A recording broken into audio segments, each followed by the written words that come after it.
Hello folks, this is Sula once again, and I'm going to give you a quick overview of what took place on the first day of IEM Hanover, which is the really big League of Legends tournament that's going on this week. This is actually one of the biggest tournaments that's taken place for League of Legends in quite some time.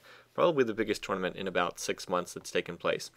Now there are 12 teams at this tournament, and they are in two different groups, Group A with 6 teams and Group B with 6 teams. And they are doing a round robin sort of opening round thing where each one of those 6 teams will play everybody else in their group, and then the top seed, the teams with the best records will then move on to the knockout stage. So kind of like your early rounds of the World Cup sort of type thing.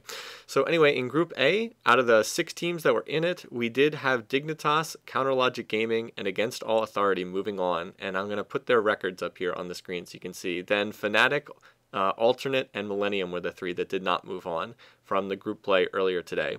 So that's sort of an overview thing. Now to get into a little bit more detail, I did get up very early this morning in order to watch the games. The game started a little after 3 a.m. my local time, but fortunately I did not have to go in and work today, so I was able to get up and watch all the matches today, and there were some pretty good games overall. I wouldn't say there's anything that really stuck out as being exceptionally great, but there were some very interesting games and some very high-level play from all the different teams that we saw out there.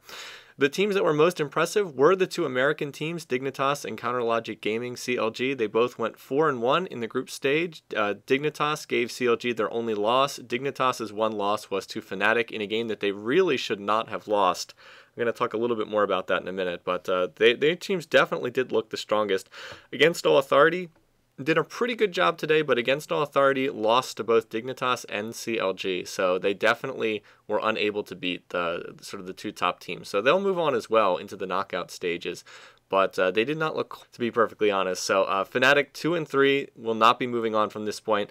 For those of you who follow the League of Legends competitive scene, that's actually not that big of a surprise. Fnatic has really struggled in recent months. They have not shown anywhere near the form that they had last year when they were just one of the top teams. So hopefully they'll be able to figure it out and get back into things, but their play today definitely reflected how they've been playing in recent scrimmages. Fnatic didn't even qualify for IEM Kiev, so they just have not been the same, and they may have to go back and just figure things out as a team.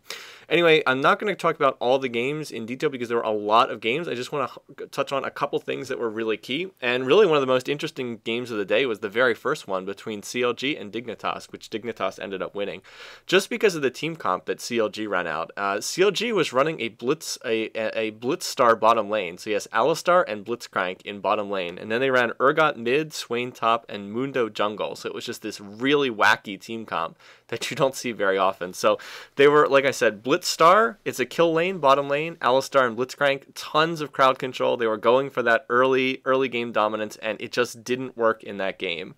It's a laning combo that can work, but in this game it did not work. Dignitas actually had first pick that game, and they first picked Janna, and as soon as CLG saw that, they probably should have waited to break out their Blitz Star team comp in a different game, just because Janna is a really strong counter to that kind of thing. So Dignitas ran Janna Corki in bottom lane, and that seemed to counter most of what CLG wanted to do in that game, because they just worked right through the space that was vacated by the minions he had just killed, which is amazing. I've never seen that before. But they were still only able to get 1 kill, and after when the game was still dead even at about the 20-minute mark, you could just see that CLG wasn't going to win because they had this like super early game snowball team comp, and when the game was still dead even at like the 20-minute mark, it was pretty clear that Dignitas was going to win just because they had more of a standard team comp, and the fact that CLG didn't really have a standard AD carry really hurt them. I mean, I could go into more detail. It was an interesting match. I'd encourage people to watch it because it was a very interesting match to watch. But that was the first game of the day, actually. It was very, very early, at least East Coast U.S. time. And it turned out to be one of the most interesting matches of the day. Now, the other match that really stood out was the match between Fnatic and Dignitas. As I said, Dignitas got out way, way, way in front in that game. They were ahead roughly 10,000 gold. They took all the early dragons, and then Fnatic able to steal a Baron and get like 3 kills. That really put them back into the match, and it just kept going on and on. And in the end, Fnatic actually able to win due to some crazy backdooring by a Twisted Fate in that game. I think it was XPika playing Twisted Fate and just doing like this crazy backdoor stuff. He was able to get 2 inhibs on backdoors, and he was actually something like 210 on Twisted Fate, 2 kills, 10 deaths, but they were able to stretch it out in the late game. And Twisted Fate, there were some open inhibs, and Twisted Fate was just backdooring them, and it was really neat stuff. So Fnatic eventually pulled that through. But again, it was really a game that Dignitas shouldn't have lost because they were so far ahead. But they really muffed up a Baron that got Fnatic back into it. In the end, though, it still wasn't enough because Fnatic not going through, not qualifying, so they're out of the tournament right now. The other teams, Alternate, which was, as the name might indicate, they're actually an alternate team, a local German team that was put in, and they did okay. They actually took a game out. A trend during the day was Corki Janna appears to be now the bottom lane. We saw it was getting played all day. In particular, Dignitas tried to play it in every single game, and I'm a Cutie Pie, who's their AD carry, who is playing Corki in just every single game and doing really, really well. So looks like Corki Janna has now become quite popular. Janna has now taken over the role vacated by Sona. Janna is now being either usually first picked in every single game, was either first picked or was like, if not first picked, then was the first pick of the other team in literally every single game.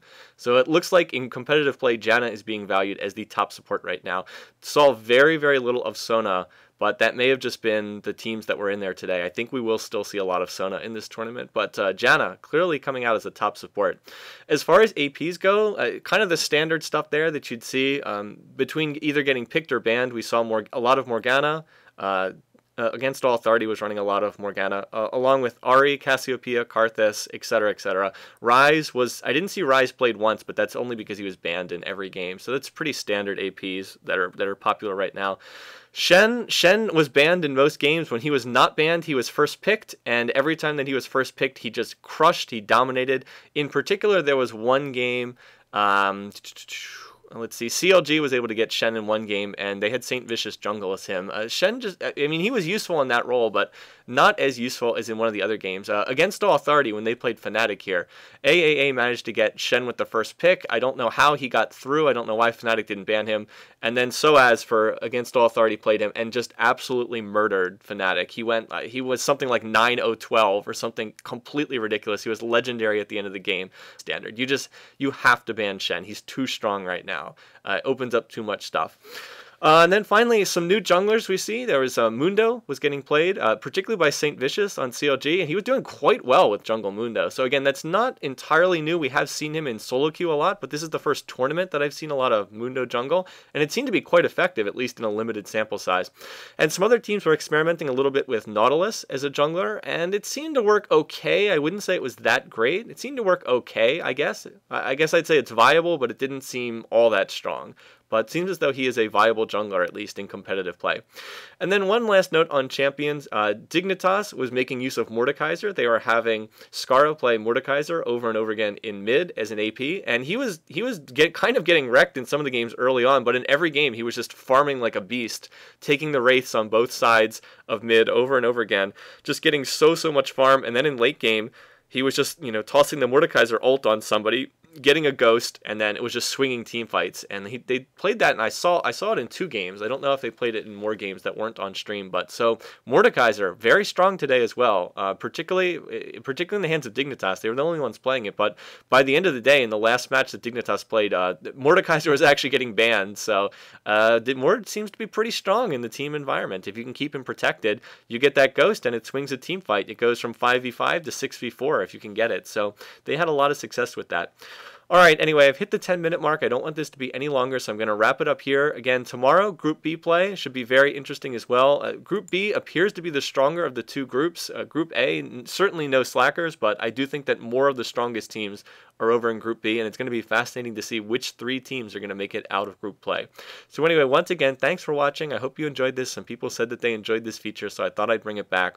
And I guess that's all for now. So check back again tomorrow with some more thoughts on what's going on at IEM Hanover.